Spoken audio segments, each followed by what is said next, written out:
helps you think things, helps you write. What are you doing, guys? Yes, exactly.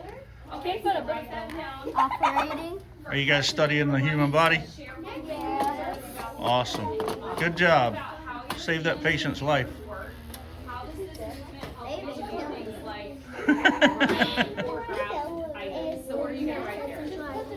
Where are you going to write there about the attendance? Hey, who's the new student? He's absent. Oh, okay. What are you guys doing? The skeletal system? We just finished this. Okay, what are you writing? Oh, you got to put him together. Awesome. And that's like the